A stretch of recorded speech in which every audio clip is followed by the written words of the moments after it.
I'm Todd Boss. I'm coming to you from Dakota Lands in Minneapolis.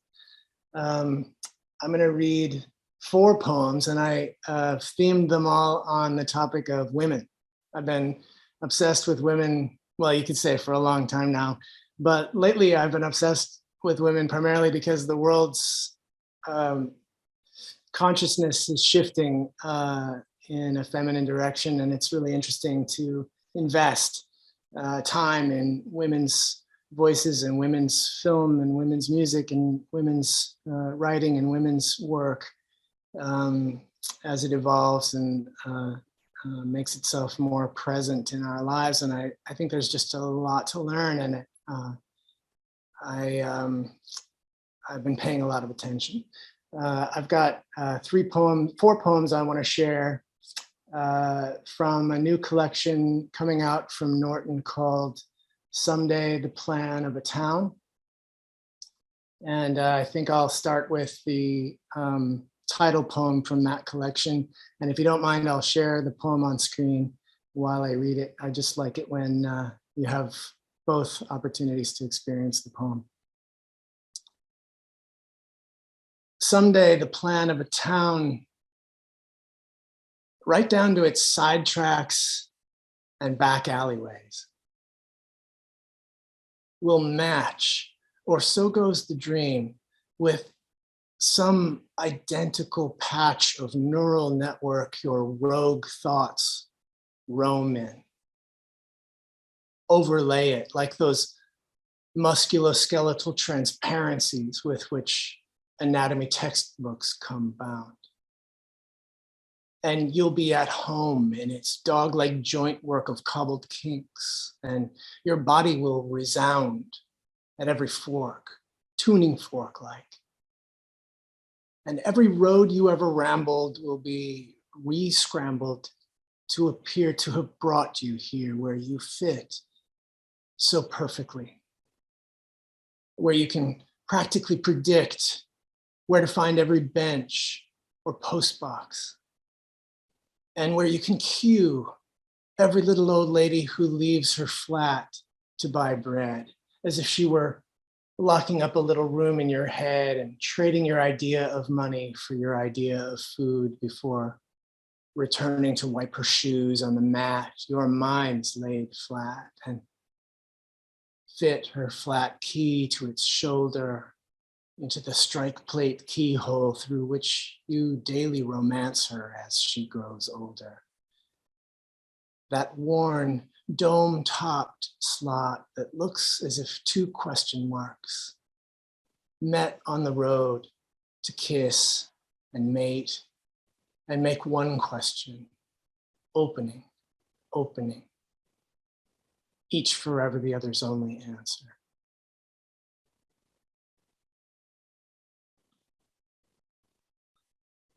I think I like the little old lady in that poem.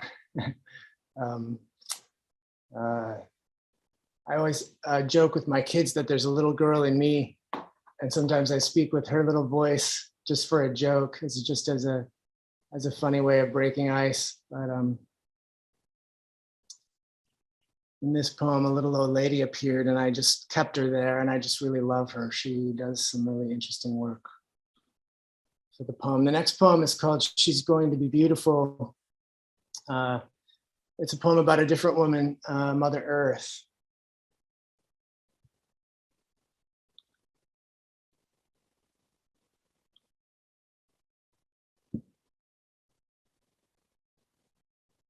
She's going to be beautiful as she goes, isn't she? Gorgeous plumes of cinder blooming rose in dying light. She's going to give a stunning show. The melting ice, the slow decay of zones. Our drones will play it all in full HD and lavish insult on the injury. All the satellite imagery, the National Geo photography. She's going to be calendar-worthy stuff, if ever again a calendar there be. Like forcing someone to disrobe and wishing you don't want to watch. The moon will touch her everywhere goodbye. An elephant, the last, inelegantly will pass in a savanna gleaming gold. The cloud formations no one's ever seen in towers shimmering with ash. We will no longer wonder to behold. All the coastal cities under sea. She will be beautiful. Of course she will. And devastatingly.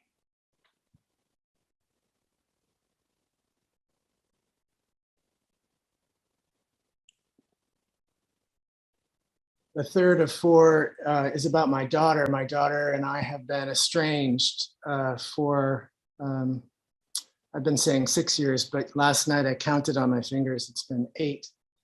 This was written at the 5-year mark. I happened to be in Budapest. It takes its form from, if you've ever been to Budapest, the Danube, to cross it, you go across a bridge and then you get on a funicular that takes you up the bankside. So it's shaped like that, that angled bankside funicular. It's called At the Sofitel. At the Sofitel in Budapest, alone, regretting leaving, estranged from my daughter 6 years almost, believing it might be 6 and 6 more before she texts or answers when I call. Trying to remember how it all began. I find that I can. Every ball thrown at her, every tear, every tatter, very matter-of-factly now, I can recall exactly. Even so, I saw her at the funicular today in her old winter gowns, 12 years younger, chattering away. I reached to help her up before I became aware she had her own father there, clutching his pass, and we rose while I fell, the tall Sofitel and the Danube gliding away outside the glass. Sophie, tell your story. Say you're sorry or not sorry. Sophie, tell of life, your studies, your plans. From Sofitel to Sofitel I go. It's a mockery. Soundproof doors closing behind me as if a quiet so bad could be improved. Sophie, tell Dad how much longer you plan to be the stronger one, unmoving, unmovable, unmoved.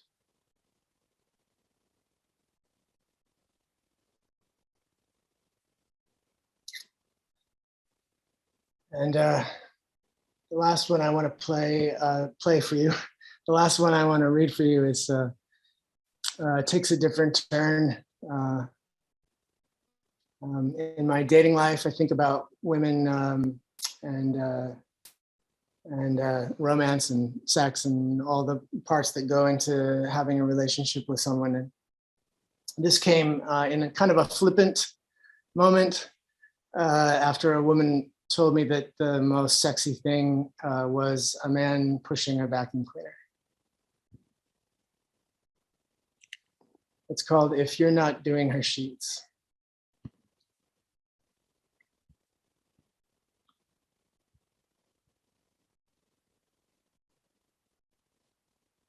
If you're not doing her sheets, you're not doing her right.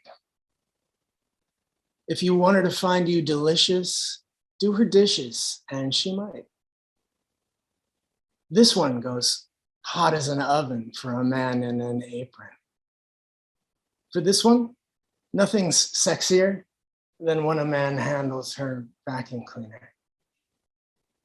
The leaner meats can't compete with the fatter. If once the latter's wiener feast is over, he's wiping down the splatter. A little soap and hot water and a girl is in a lather. Forget your barroom blather. She'd rather you blow her mind by coming home at 5 and blowing her drive and the spot where she parks. A pilot might light sparks, but it's the steward who apprehends her needs just by meeting her gaze, who fans the blaze. That's my reading. Thank you very much.